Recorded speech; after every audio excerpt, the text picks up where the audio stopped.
June 4, 1943. Railroad Street, Mexia, Texas. The pencil trembled slightly as Unificia ver Burkhardt wrote in his hidden diary, recording words that would have earned him solitary confinement if discovered by his own officers. The Americans must be lying to us. No nation could possess such abundance while fighting a war on two fronts. Through the train window, he had just witnessed something that contradicted 3 years of Nazi propaganda. Electric lights blazed from every farmhouse, every street corner, every shop window. An endless constellation of electricity stretching across the Texas plains at 10 o'clock at night. In Germany, blackout regulations had plunged the Reich into darkness since 1940. Even before the war, rural electrification reached barely 20% of German farms. Yet here, in what Nazi propaganda had described as a decadent collapsed America, electricity flowed like water. 1,850 veterans of Erwin Rommel's Afrika Korps stepped down from the passenger train. Not cattle cars, not freight wagons, but cushioned Pullman coaches with dining services and sleeping berths. The entire population of Mahia had turned out to witness their arrival. What none of them knew was that this moment would trigger the most profound psychological transformation in modern prisoner of war history, a systematic demolition of Nazi ideology through the sheer display of American industrial capacity. The mathematics of Allied victory were being written not in battle plans, but in production statistics that would soon shatter every assumption these soldiers carried about their enemies, their homeland, and their cause. The collapse had begun on May 13, 1943 in Tunisia. General Jürgen von Arnim, Rommel's replacement, surrendered along with approximately 250,000 to 275,000 German and Italian soldiers. The numbers varied as scattered units continued surrendering over several days. The Wehrmacht's most experienced desert fighters, men who had driven the British back to Egypt, who had earned the grudging respect of Montgomery himself, were suddenly prisoners. Among them was Hetman Friedrich Radke, holder of the Iron Cross First Class, veteran of the France campaign, wounded twice in North Africa. His diary, discovered decades later in the National Archives, would provide historians with the most detailed account of the psychological impact of American captivity on German soldiers. The journey from defeat to revelation began in the port of Oran, Algeria. As Radke and 30,000 other prisoners of war waited in makeshift camps for transport ships, American efficiency was already beginning to crack their preconceptions. The United States Army processed thousands of prisoners daily with an organizational precision that exceeded anything the Wehrmacht had achieved even at the height of its power. Identity cards photographed and filed, medical examinations completed, inoculations administered, Geneva Convention rights explained in fluent German by American officers who had been trained specifically for this moment. But the first real shock came with the food. Oberrichter Hans Muir, captured with the 21st Panzer Division, wrote to his mother 8 months later. In the cage at Oran, while we waited for ships, the Americans fed us better than we had eaten in 6 months of desert warfare. White bread, real coffee, meat twice a day. We thought it was propaganda, that they were trying to impress us. We did not realize this was their standard military ration. The Liberty ships that would carry them across the Atlantic were themselves monuments to American industrial capacity. The SS Robert E. Peary had been built in 4 days, 15 hours, and 29 minutes at Kaiser Shipyards in Richmond, California. A fact that would have been dismissed as impossible propaganda if the Germans had known it. These vessels, produced at a rate of 3 per day at the peak of production, were returning from delivering supplies to the European theater.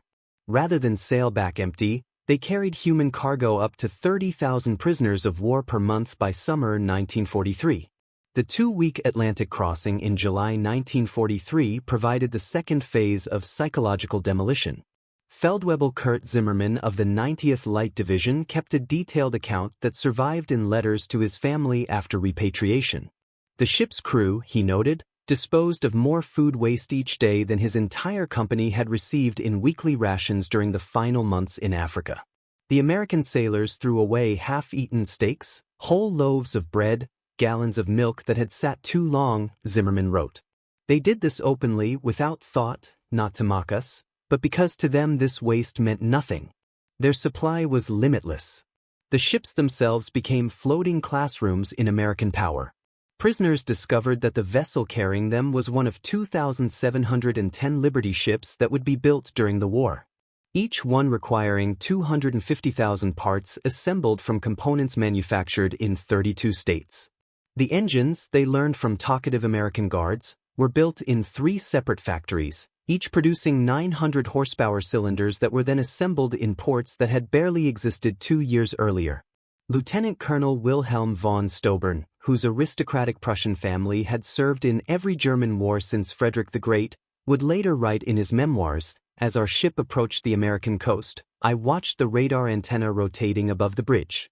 This technology, which we believed only we and perhaps the British possessed in limited quantities, was standard equipment on a cargo vessel. It was then I first suspected that Germany had already lost the war." August 2, 1943, Norfolk Naval Base, Virginia.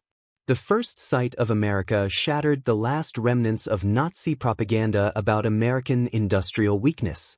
The Norfolk base sprawled across 4,300 acres, its docks stretching for miles, its cranes loading and unloading dozens of ships simultaneously. In a single day, this one port handled more tonnage than the entire German port of Hamburg managed in a week. Gerhard Johann Weber, a factory worker from the Ruhr before his conscription, counted 47 cargo ships in various stages of loading or unloading. Each crane, he noted in his secret diary, lifted loads that would have required a dozen men and horses in Germany. They moved with electric power, smoothly, continuously, without the coal smoke that choked our industrial cities. The prisoners were formed into columns for the march to the waiting trains. Along the route, they passed parking lots filled with civilian automobiles, hundreds of them belonging to dock workers. In Germany, private automobile ownership remained a privilege of the wealthy and the party elite. The Volkswagen, promised to the German people since 1934, remained a propaganda dream with fewer than 1,000 ever delivered to civilians.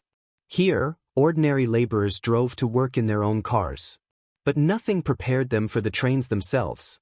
Not boxcars, not the 40 and 8 wagons, 40 men or 8 horses that had carried German troops across Europe, but full passenger coaches. Pullman cars with padded seats that converted to sleeping berths. Dining cars with white tablecloths and silver cutlery. Observation cars with panoramic windows. Hetman Radke wrote, "We boarded like tourists, not prisoners." The American guards seemed almost embarrassed by the comfort. One sergeant apologized that the air conditioning was not working properly in our car. Air conditioning. In August, we had believed such luxury existed only in Hitler's personal train. The 3-day train journey from Norfolk to the camps of Texas and Oklahoma would prove more destructive to Nazi ideology than any military defeat. As the trains rolled through Virginia, the prisoners pressed their faces against windows, witnessing an America that could not exist according to everything they had been told. Every small town blazed with illumination. Martinsville, Danville, Greensboro. Communities that in Germany would have been lucky to have a single electric street lamp displayed illuminated shop windows, electric signs, houses with lights burning in multiple rooms. The trains passed factories running night shifts, their windows glowing, parking lots full even at midnight. Oberrichter-Meyer, whose father was a Nazi party bloc leader in Hamburg, wrote in a letter discovered in 1987. "We passed through dozens of cities that first night. Everyone had more electricity than all of Hamburg. The guards told us this was normal, that every American town had electricity since the 1920s. I called him a liar. He just shrugged and said we would see." In Roanoke, Virginia, the trains stopped for water and coal. The prisoners watched as American railway workers performed in 30 minutes what would have taken 2 hours in Germany. Automated coal loaders, electric water pumps, mechanized lubrication systems. Every aspect of the operation demonstrated technological superiority. More disturbing still was the casual wealth of the workers themselves. They wore leather boots that would have cost a German laborer 2 months' wages. They drank Coca-Cola from glass bottles and threw the empties into bins without thought. They smoked cigarettes continuously, stubbing them out half-finished.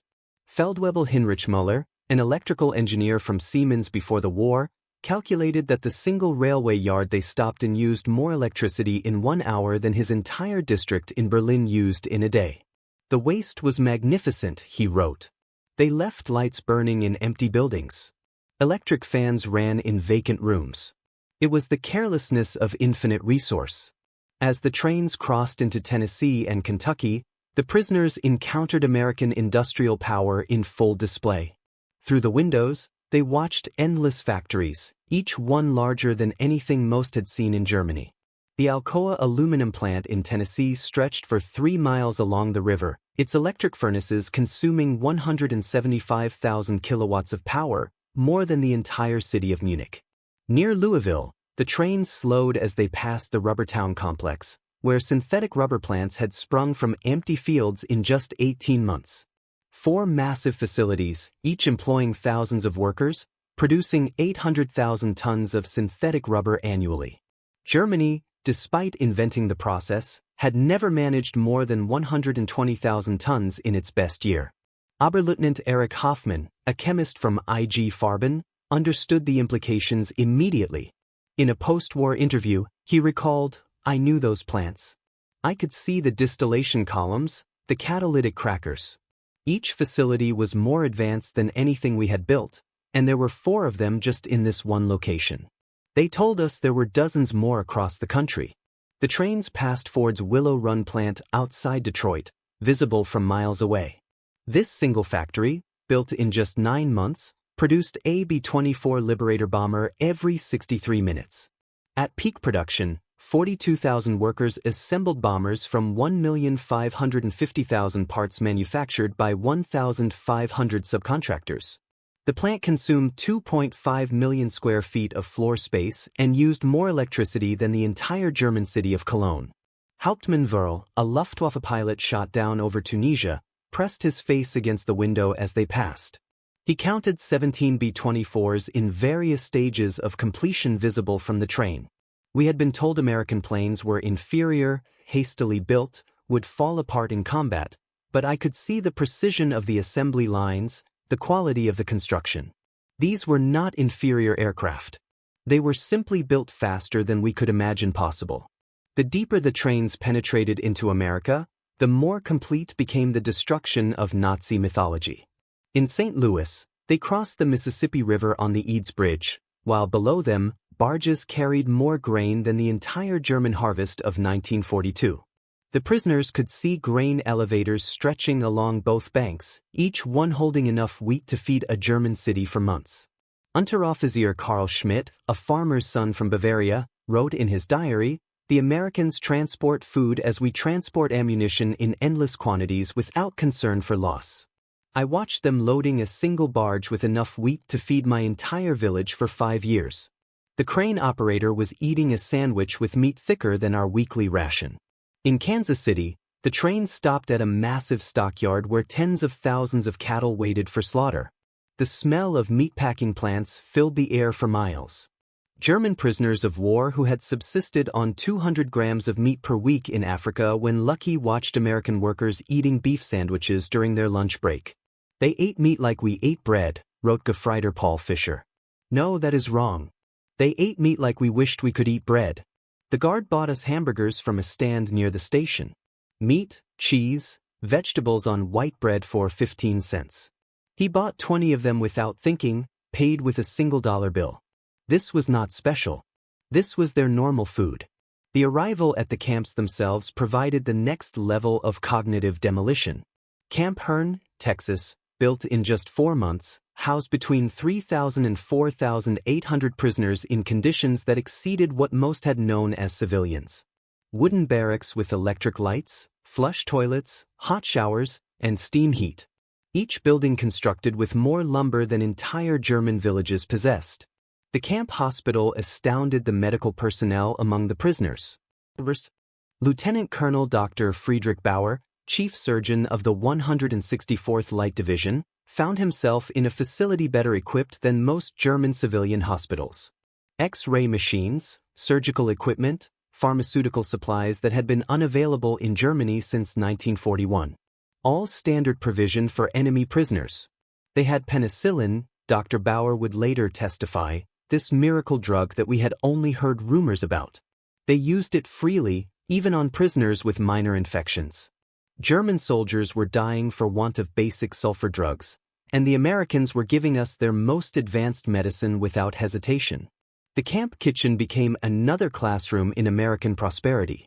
Prisoners assigned to cooking duties discovered walk-in refrigerators, electric mixers, automated dishwashers, and gas ranges that could prepare meals for 5,000 men. The daily ration included fresh milk, eggs, meat, vegetables, and white bread, quantities that German civilians had not seen since 1939. Feldwebel Otto Krebs, a former hotel chef from Munich, wrote, "Today, we threw away more food than my family has seen in 3 years.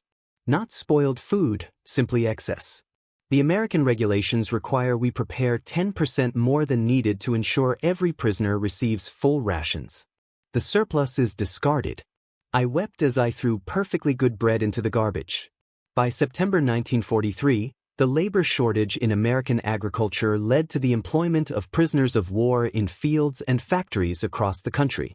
This decision, driven by necessity, would prove more destructive to Nazi ideology than any propaganda program could have achieved. Groups of prisoners were trucked daily to work sites, traveling through the American heartland without blindfolds or restricted routes.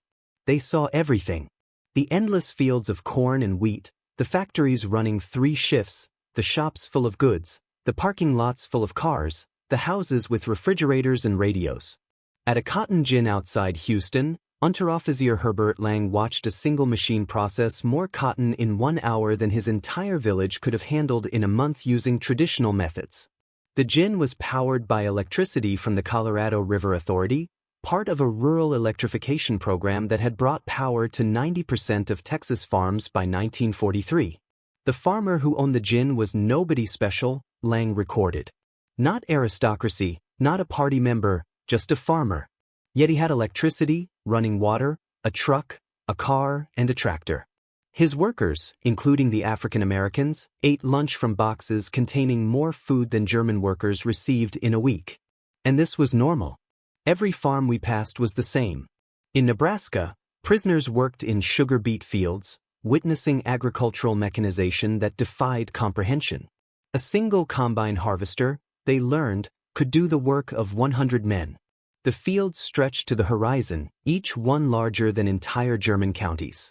The farmers spoke casually of yields that would have been fantasy in Germany, 60 bushels of wheat per acre compared to Germany's 30 on the best land. Gefreiter Wilhelm Hoffmann, working on a farm outside Scottsbluff, wrote, "The farmer's son, a boy of 16, drove a tractor worth more than everything my father had earned in his lifetime. When I mentioned this, the boy laughed and said it was not even a particularly good tractor. His father was waiting for a new model from John Deere that would be even better." The most devastating revelations came to those prisoners who worked near or in American factories. While Geneva Convention rules prohibited direct war production work, prisoners of war could work in industries that freed American workers for military production. This technicality allowed thousands of German prisoners to witness American industrial capacity firsthand. At a Campbell's soup factory in New Jersey, prisoners watched production lines that processed more tomatoes in a single day than most German factories handled in a month. The facility operated with a skeleton crew of women and elderly men, as most young workers were in the military. Yet production exceeded peacetime levels. Stabsfeldwebel Ernst Wagner, who had worked in a German food processing plant before the war, documented the experience. Everything was automated. Electric conveyor belts, automatic filling machines, steam cookers that processed hundreds of cans simultaneously. One elderly woman monitored controls that managed what would have required 50 workers in Germany. She did this while listening to a radio and drinking coffee. Near Detroit, prisoners unloading coal at a power plant gained glimpses of the automotive industry's conversion to war production. The River Rouge complex, visible across the water, employed 100,000 workers producing jeeps, aircraft engines, and tanks.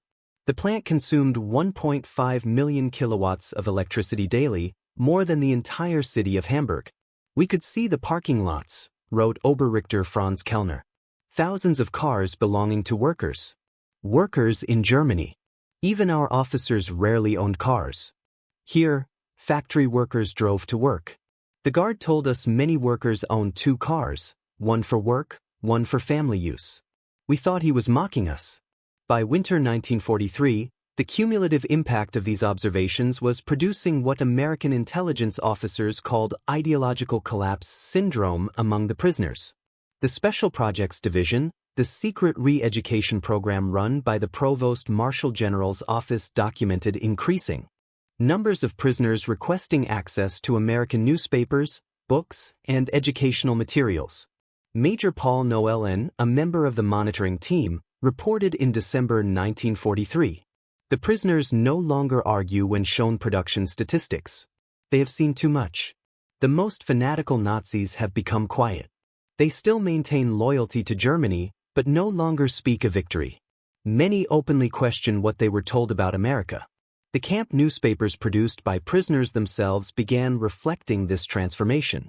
Der Ruf, the call published at Fort Kearny, Rhode Island, gradually shifted from defiant nationalism to discussions of democracy, economic systems, and post-war reconstruction. The editors, carefully selected anti-Nazi prisoners, found their audience increasingly receptive. Lieutenant Hermann Gotz, captured with the 10th Panzer Division, wrote in a letter that passed American censors. "We were told America was a mongrel nation, weak, divided, controlled by Jews, incapable of military prowess. Every day I am here, I see the opposite. This is the most organized, unified, and powerful nation on earth. We were told fairy tales by criminals." The most devastating blow to Nazi ideology came from an unexpected source: the treatment of Italian prisoners after Italy's surrender in September 1943. Italian prisoners of war who agreed to cooperate were formed into Italian service units given better quarters, increased pay, and more freedom. German prisoners watched their former allies working alongside Americans, eating in American restaurants, some even dating American women. Hauptmann Friedrich Schultz wrote, "The Italians betrayed us, yet they are treated better than we treated them as allies. They work freely, earn money, send packages home. The Americans show them no hatred. This democracy we were taught to despise appears more honorable than our own system." Christmas 1943 provided the most profound psychological impact. American organizations, churches, and civic groups sent 500,000 Christmas packages to German prisoners of war, enemies who had been trying to kill American soldiers months earlier. Each package contained cigarettes, candy, toiletries, and games. Local communities invited prisoners to Christmas dinners, though regulations prevented most from accepting. At Camp Hearn, Texas, the local Methodist church choir performed Christmas carols in German for the prisoners. Women from Hearn sent in homemade cookies and cakes. The Boy Scouts delivered handmade Christmas cards. This kindness toward enemies shattered the final remnants of Nazi racial theory. Oberleutnant Walter Müller, whose brother had died in the bombing of Hamburg, wrote, "They know we are their enemies. Many have sons and husbands fighting against our armies. Yet they show us Christian charity, not propaganda, but genuine kindness. What kind of people treat enemies this way? Only those absolutely certain of victory and secure in their power." The Christmas feast itself defied comprehension. Turkey, ham, mashed potatoes, gravy, vegetables, pies, ice cream. Quantities of food that Germany had not seen since before the First World War. The prisoners ate until they were sick, unable to comprehend such resources being lavished on enemies. "We ate like kings," wrote Feldwebel Hans Auer. "Better than German generals eat, better than party leaders." And this was not special. The guards told us this was a normal American Christmas dinner, that every American family was eating the same meal. If they can feed prisoners this way, what must their own soldiers eat? By early 1944, over 40,000 German prisoners were enrolled in educational programs. They studied English, American history, mathematics, and sciences. The University of Chicago provided correspondence courses. Stanford University sent professors to lecture on democracy and economics. The thirst for knowledge was insatiable. Prisoners who had been told Americans were cultureless barbarians discovered libraries with millions of books, universities that welcomed all social classes, scientific research that led the world. They read American newspapers freely, comparing multiple viewpoints, something impossible in Nazi Germany. Hauptmann Dr. Wilhelm von Braun, a physicist conscripted from the Kaiser Wilhelm Institute, attended lectures on atomic physics at Camp Shelby. He later wrote, "American professors, including Jewish refugees from Germany, taught us without hatred. They spoke of science as universal, belonging to all humanity. They were years ahead of German research, and they shared knowledge with enemies." This generosity of spirit was incomprehensible to minds shaped by Nazi ideology. The camp theaters showed American films, not propaganda, but regular Hollywood productions. Prisoners watched Gone with the Wind, seeing a depiction of American defeat and recovery that resonated with their own situation. They saw the grapes of wrath, amazed that Americans would show such self-criticism to enemies. "They hide nothing," wrote Lieutenant Joseph Kramer. "They show their problems, their failures, their conflicts. Yet this honesty makes them stronger, not weaker." In Germany, such criticism would mean death. Here it is considered patriotic.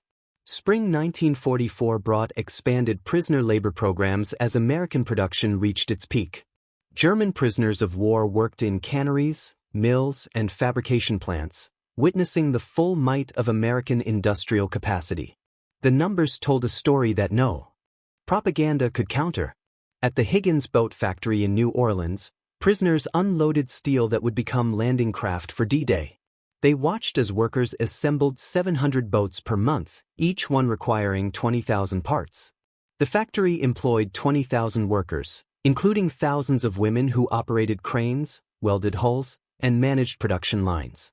Stabsfeldwebel Kurt Zimmermann wrote, "Women doing men's work, African Americans operating complex machinery, teenagers running drilling equipment, everything we were told was impossible in a democracy."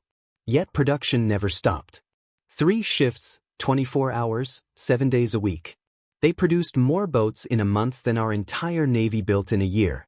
At Republic Steel in Ohio, prisoners witnessed the production of 10,000 tons of steel daily. The blast furnaces ran continuously, fed by endless trains of iron ore from Minnesota and coal from Pennsylvania. The scale defied German comprehension. This single plant produced more steel than the entire Ruhr at its peak. "I worked at Krupp before the war," wrote Oberrichter Paul Hartmann. "I thought I understood industrial production, but this was beyond imagination. They wasted more steel in spillage than we could produce." The workers complained about overtime while producing quantities we could not achieve with slave labor and double shifts. The summer 1944 harvest provided the final demolition of Nazi propaganda about American weakness. German prisoners worked across the Midwest, witnessing agricultural production that could feed the world.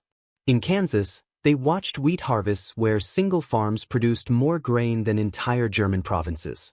Combines moved across fields like ships across an ocean of gold, each one harvesting 100 acres per day. The grain elevators they filled could hold more wheat than Germany imported in an entire year. Unteroffizier Franz Weber, a farmer from East Prussia, wrote, "One American farmer with machinery does the work of 100 German farmers." They showed me aerial photographs of the wheat fields, thousands of square miles of grain. They could lose half their harvest and still have more than all of Europe combined. In California's Central Valley, prisoners picked fruit in orchards that stretched beyond the horizon.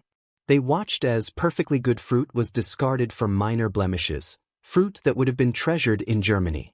Entire crops were sometimes plowed under to maintain prices, a concept that caused psychological breakdown among prisoners from hunger-ravaged Germany. "They destroyed food to keep prices stable," wrote Gefreiter Otto Schultz. "Mountains of oranges bulldozed into pits because they had too many. We begged to be allowed to send them to Germany to our families." The guards were sympathetic but explained it was impossible. The waste was strategic proof of unlimited resources. June 6, 1944. When news of the Normandy invasion reached the camps, German prisoners experienced their final ideological collapse. The scale of the operation, 6,000 ships, 11,000 aircraft, 150,000 men in the first wave, demonstrated American organizational capacity beyond Nazi Germany's wildest dreams. Prisoners at Camp Shelby watched newsreels of the invasion within days. They saw the endless streams of ships, the artificial harbors, the supply system that delivered 15,000 tons daily across open beaches. They watched their homeland being crushed by the very nation they had been told was too weak to fight. Oberstfrieder Friedrich von Tauben wrote, "We knew then that everything was lost, not just the war, but the entire Nazi project. We had challenged the world's greatest industrial power with fairy tales and racial mythology. We sent horses against their trucks, rifles against their automatic weapons, courage against their unlimited resources."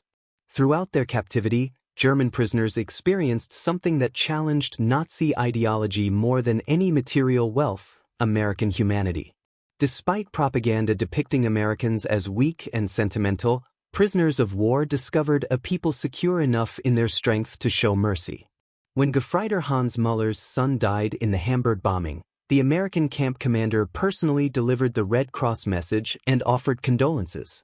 When Lieutenant Paul Fischer's wife wrote that she was struggling to feed their children, American church groups sent food packages to her in Germany. Enemy civilians in a nation America was actively bombing. They separated the German people from the Nazi regime, wrote Hauptmann Otto Bauer. They said they were fighting Hitler, not Germans. This distinction, which seemed like propaganda, proved genuine. They prepared us to rebuild Germany after the war, not to destroy it. The medical treatment particularly affected prisoners. German doctors worked alongside American medical staff, learning new techniques, using advanced equipment. Prisoners received operations that would have been available only to the elite in Germany. Mental health treatment virtually unknown in the Wehrmacht was provided to traumatized soldiers. Dr. Friedrich Bauer wrote, "They treated attempted suicides with counseling, not punishment. Prisoners with mental breakdowns received therapy, not beatings." This humanity toward enemies revealed a strength we never understood: the confidence of true power. By March 1945, the secret re-education program had produced remarkable results. Over 25,000 prisoners had volunteered for democracy courses. The camp newspapers published articles about constitutional government, free markets, and civil rights. Discussion groups debated Germany's future after the war. The program's success exceeded all expectations. Prisoners who had arrived as fanatical Nazis were writing essays about democratic reconstruction. Officers who had sworn oaths to Hitler were planning how to implement American agricultural methods in post-war Germany. "We became missionaries for democracy," admitted Oberst Hermann Göring, no relation to the Reichsmarschall, in a 1975 interview. "Not through coercion or propaganda, but through observation. We saw it work. We saw ordinary people living better than German aristocracy. We wanted that for Germany." The transformation was so complete that American authorities worried about prisoners being too enthusiastic about American ways. Some requested to stay in America after the war. Others married American women they met through prison correspondence programs. Thousands would eventually immigrate to America in the 1950s. April 1945 brought the final revelation. As American forces liberated concentration camps in Germany, the footage was shown to German prisoners of war. Many refused to believe it initially, claiming it was propaganda, but the evidence was overwhelming. Testimony from American soldiers, photographs, newsreels, and eventually letters from Germany confirming the horror. The psychological impact was devastating. Men who had maintained some pride in German honor despite military defeat now faced the complete moral collapse of their nation. Everything they had fought for was not just defeated but evil. Hauptmann Walter Schmidt wrote the most eloquent summary. "We thought we were warriors for a great cause. We discovered we were tools of criminals. We believed we were bringing civilization to inferior peoples. We found that we were the barbarians. The Americans we called weak and decadent showed us what civilization actually meant." As the war ended in May 1945, German prisoners of war faced repatriation with mixed emotions. They had witnessed an America that contradicted everything they had believed. They had eaten better as prisoners than as soldiers. They had been treated with more dignity by enemies than by their own government. The last months of captivity were spent preparing for return to a destroyed Germany. American authorities provided vocational training, agricultural education, and political instruction. Prisoners learned about the Marshall Plan before it was announced, understanding that America would rebuild rather than punish Germany. They prepared us to rebuild our country, wrote Oberstfrieder Friedrich von Tauben. They gave us skills, knowledge, hope. They transformed defeated soldiers into future citizens. This generosity from victors was incomprehensible to minds shaped by Nazi vindictiveness. Between 1945 and 1946, 371,683 German prisoners of war were repatriated from American camps. They returned to a Germany divided, destroyed, and destitute. But they brought with them something precious: knowledge of how a democratic industrial society functioned. The German prisoners of war who experienced American prosperity became unwitting agents of transformation in post-war Germany. They had seen industrial efficiency, agricultural productivity, and democratic prosperity. They knew Reconstruction was possible because they had witnessed a society that had achieved it.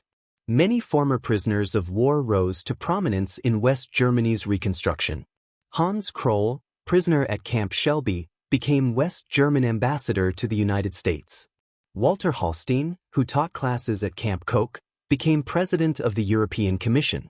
Rüdiger von Maard, held at Camp Herne, served as German permanent representative to the United Nations. Eduard Ackermann, prisoner at Fort Robinson, became a leader in German agricultural reform. They brought American methods to German industry, American efficiency to German agriculture, and American democratic ideals to German politics. The economic miracle of the 1950s was built partly on knowledge gained in American prison camps. We learned that prosperity came from freedom, not conquest, Hans Kroll wrote in his memoirs. We saw that democracy created wealth, that diversity brought strength, that treating workers well increased production. These lessons learned as prisoners shaped the new Germany. Historians have called the German prisoner of war experience in America one of the most successful re-education programs in history. Without coercion, without propaganda in the traditional sense, American industrial might and democracy converted hardened Nazis into future democratic citizens. The program succeeded because it relied not on words but on observation. Prisoners saw American society functioning at peak efficiency while treating enemies with dignity. They witnessed industrial capacity that made German production look primitive. They experienced a standard of living that exposed Nazi promises as fantasies. Dr. Arnold Kramer, the leading historian of German prisoners of war in America, concluded, America won the propaganda war not through clever messages, but through sheer reality. Every full meal, every electric light, every working toilet was an argument against Nazism. The prisoners of war were converted by prosperity. The statistics support this assessment. Of the 371,683 German prisoners of war held in America, fewer than 1% attempted escape, with only 2,222 total attempts recorded. Transformed defeated soldiers into future citizens. This generosity from victors was incomprehensible to minds shaped by Nazi vindictiveness. Between 1945 and 1946, 371,683 German prisoners of war were repatriated from American camps. They returned to a Germany divided, destroyed, and destitute. But they brought with them something precious: knowledge of how a democratic industrial society functioned. The German prisoners of war who experienced American prosperity became unwitting agents of transformation in post-war Germany. They had seen industrial efficiency, agricultural productivity, and democratic prosperity. They knew Reconstruction was possible because they had witnessed a society that had achieved it. Many former prisoners of war rose to prominence in West Germany's Reconstruction. Hans Kroll, prisoner at Camp Shelby, became West German ambassador to the United States. Walter Hallstein, who taught classes at Camp Koch, became president of the European Commission. Rüdiger von Maard, held at Camp Herne, served as German permanent representative to the United Nations. Eduard Ackermann, prisoner at Fort Robinson, became a leader in German agricultural reform. They brought American methods to German industry, American efficiency to German agriculture, and American democratic ideals to German politics. The economic miracle of the 1950s was built partly on knowledge gained in American prison camps. We learned that prosperity came from freedom, not conquest, Hans Kroll wrote in his memoirs. We saw that democracy created wealth, that diversity brought strength, that treating workers well increased production. These lessons learned as prisoners shaped the new Germany. Historians have called the German prisoner of war experience in America one of the most successful re-education programs in history. Without coercion, without propaganda in the traditional sense, American industrial might and democracy converted hardened Nazis into future democratic citizens. The program succeeded because it relied not on words but on observation. Prisoners saw American society functioning at peak efficiency while treating enemies with dignity. They witnessed industrial capacity that made German production look primitive. They experienced a standard of living that exposed Nazi promises as fantasies. Dr. Arnold Kramer, the leading historian of German prisoners of war in America, concluded, America won the propaganda war not through clever messages, but through sheer reality. Every full meal, every electric light, every working toilet was an argument against Nazism. The prisoners of war were converted by prosperity. The statistics support this assessment. Of the 371,683 German prisoners of war held in America, fewer than 1% attempted escape, with only 2,222 total attempts recorded. Post-war labor contribution: 14 million man-days of agricultural labor, 100 million board feet of lumber processed, $230 million in labor value, 1940s, 80 cents daily wage per prisoner. Prisoners filled critical labor shortages in 46 states. Escape statistics: only 2,222 escape attempts from over 371,000 prisoners, 0.6%. 0 successful permanent escapes. Most escapees recaptured within 24 hours. No American civilians harmed by escaped prisoners of war.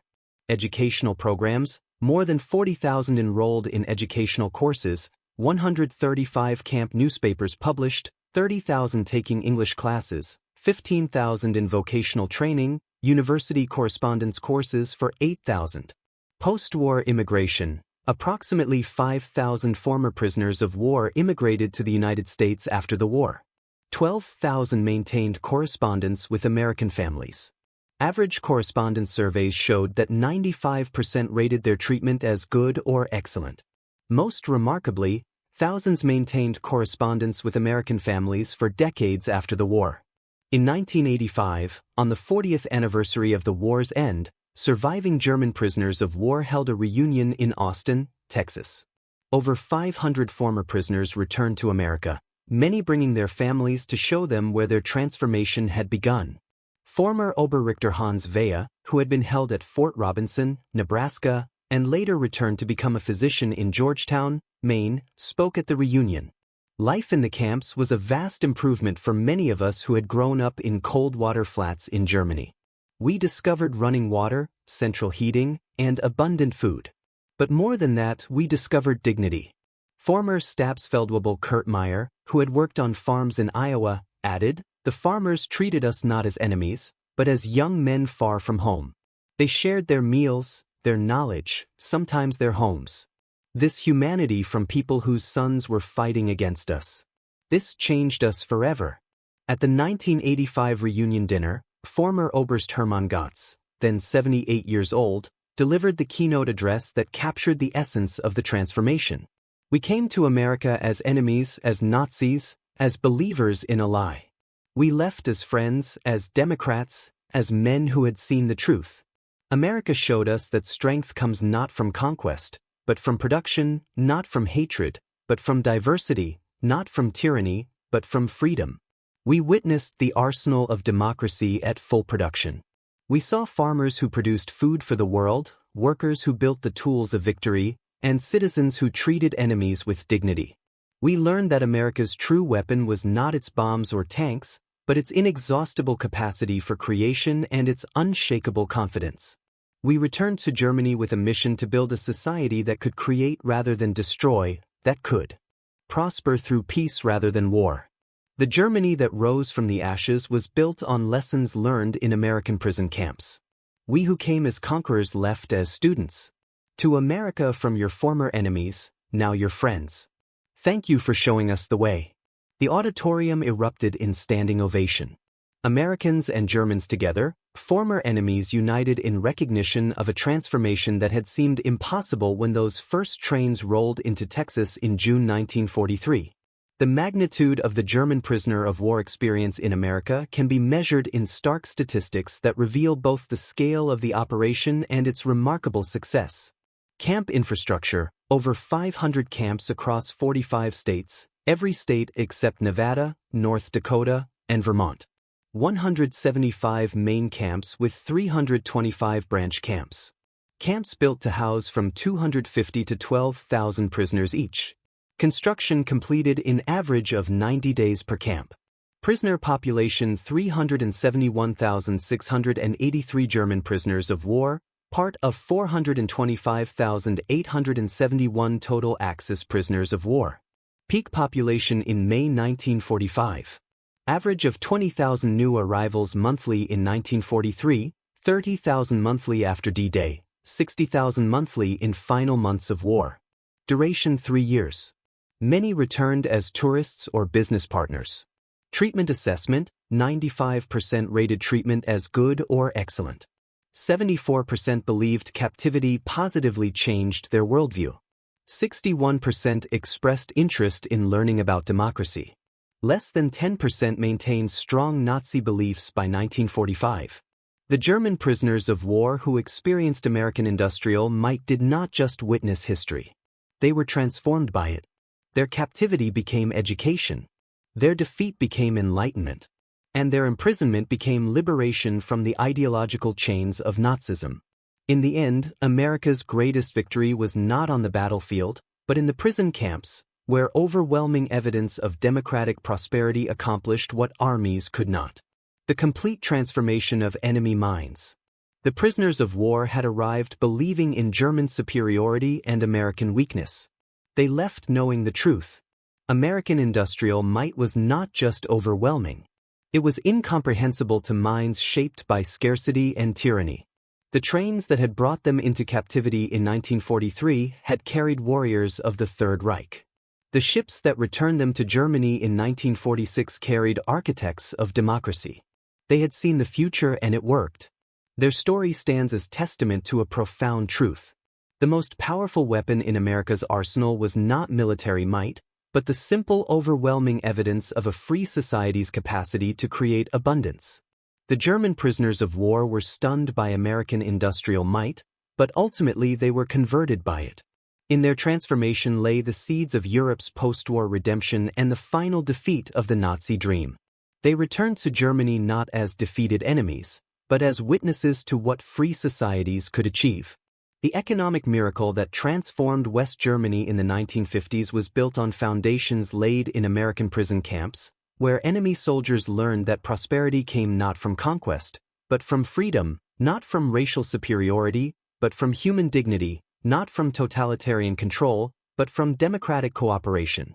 The German prisoners of war had arrived in America expecting to find a weak, divided nation on the verge of collapse. Instead, they discovered an industrial colossus of unlimited power and surprising humanity. They had come as prisoners of war, but left as witnesses to the arsenal of democracy at its absolute peak. In their awe at American abundance lay the psychological seeds of the Atlantic Alliance, the Marshall Plan, and the democratic reconstruction of Germany. They had seen America, and they would never be the same. Their children would grow up in a democratic Germany allied with the United States. A partnership built on the transformation that began when 1,850 Afrika Korps veterans stepped off a train in Mexia, Texas, and discovered that everything they believed was wrong. The story of German prisoners of war in America is ultimately a story of redemption through revelation. It proves that sometimes the greatest victories are won not through destruction but through demonstration, not through propaganda, but through prosperity, not through hatred, but through humanity. The German soldiers who witnessed American industrial might became the unwitting ambassadors of democracy, carrying back to their homeland the seeds of transformation that would bloom into one of history's most successful reconstructions. Their journey from Nazi warriors to democratic citizens remains one of the most remarkable transformations in modern history. Accomplished not through force, but through the overwhelming evidence of what free people could achieve when they worked together. In the end, that was America's secret weapon. Not just the ability to produce more tanks and planes than any nation in history, but the capacity to transform enemies into friends through the simple power of example. The German prisoners of war were stunned by America's industrial might, but more importantly, they were changed by it. And in that change lay the foundation for a better world.